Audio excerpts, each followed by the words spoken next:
High বন্ধুরা, back to my channel. আমি প্রিয়াঙ্কা। আমি খুব ভালো আছি, আশা করছি তোমরাও খুব ভালো আছো। তো সকাল সকাল আমি উঠে আগে আমার বিছানাটা পরিষ্কার করে নিই, তো আমি ওইটাই করছি। দেখো, আমার ভিডিও দিতে একটু লেট হয়ে যাচ্ছে, তার কারণ হলো যে আমি মানে মানে কাজে এটা সেটা কাজে ব্যস্ত থাকি। তো যেটুকু সময় পাই আমি সেটুকুর মধ্যেই তোমাদের দেওয়ার চেষ্টা করি। তো একটু লেট হয়ে যাচ্ছে, কিছু মনে করো না, একটু ম্যানেজ করে নিও, ঠিক আছে?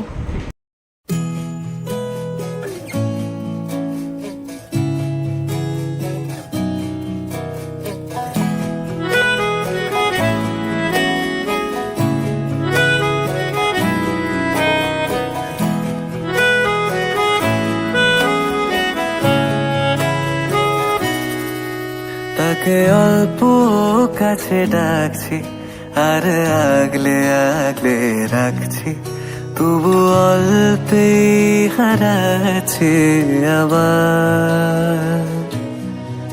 তাকে ছোঁবো ছোঁবো ভাবছি আর ছুঁয়েই পালাচ্ছি, ফের তাকে ছুঁতে যাচ্ছি। এদিকে সব কমপ্লিট, আর এদিকে আমি চলে এলাম মেশিনের কাচতে দেওয়ার জন্য, কারণ অনেক জামা প্যান্ট হয়ে গিয়েছিলো। কিছুটা আমি মৌসুমি এদিকে দিয়ে দিলাম কাচতে, আর কিছুটা আমি ওপরে নিয়ে চলে এলাম এখানে কাচার জন্য।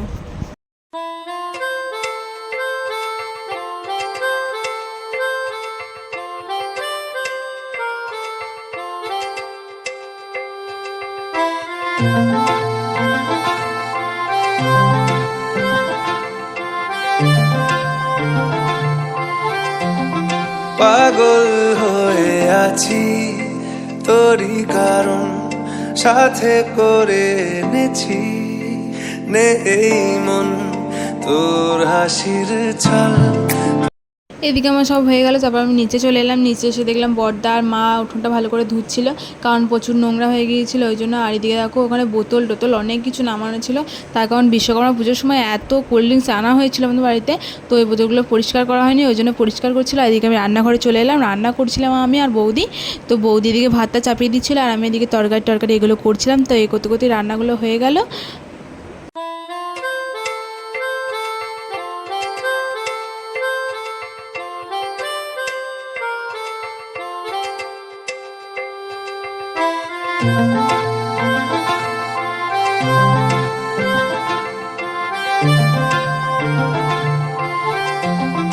পাগল হয়ে আছি তোরই কারণ, সাথে করে এনেছি নেই মন তোর হাসির ছল।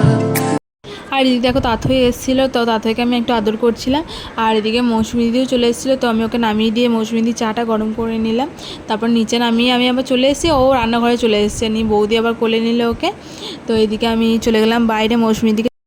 আর আমার এদিকে রান্না সব কিছু হয়ে গিয়েছিলো। তারপর আমি বারান্দায় এসে একটু বসেছিলাম, তখন কটা বাজবে, 3টে সাড়ে 3টে বাজবে, তখন আমি এখানে বসেছিলাম। তারপর বসে সন্ধ্যেবেলায় তারপরে রেডি হয়ে নিলাম একটুখানি বাজার যাওয়ার জন্য।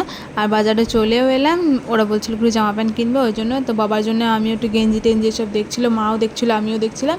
আর এদিকে আমরা উপরে এসে আবার শাড়ি টাড়ি এসব দেখতে লাগলাম।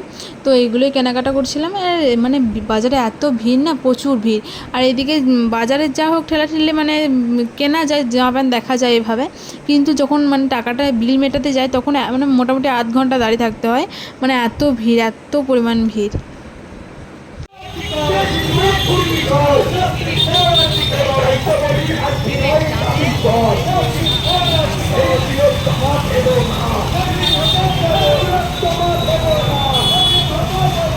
তো রাস্তায় অনেক ভিড় ছিল। তারপর আমরা চলে এলাম মনমনিতে একটা জামা কেনার ছিল, তো জামাটা কিনে আমরা ফুচকা নিয়ে বাড়ি চলে এলাম। বাড়িতে এসে ফুচকাটা সবাই মিলে খাচ্ছিলাম।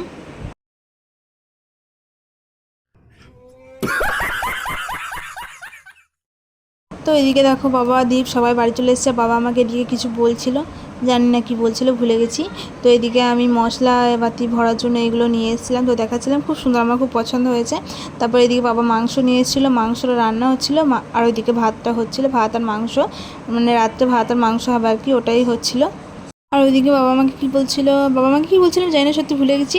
তো ইয়ার্কি মারছিল, কারণ বাবা সবার সঙ্গে মারতে, আমার সঙ্গে, মায়ের সঙ্গে দিয়ে, ঈশার সঙ্গে সবসময় ইয়ার্কি মারতে। আর যখন বকে ভাবে কি যে বকবে, হয়তো কিছু বলবে, কিন্তু কিছু বলে না, হেসে দিলেই ব্যাস হয়ে যায়, কিছু বলে না। আর আমরাও হেসে দিই, বাবা একটু ইয়ার্কি মেরে ঠিক হয়ে যায় সব কিছু। তো বাবা এরকমই। তো পরে সবার সম্পর্কে সব কিছু বলবো অন্য কোনো ব্লগে। আমার আজকের ব্লগটা এইটুকুই ছিল। যদি ভালো লাগে লাইক, কমেন্ট, সাবস্ক্রাইব সব কিছুই করে দিও। আর অবশ্যই কমেন্ট করতে কিন্তু ভুলবে না যে কেমন হচ্ছে না হচ্ছে। তো টাটা বন্ধুরা।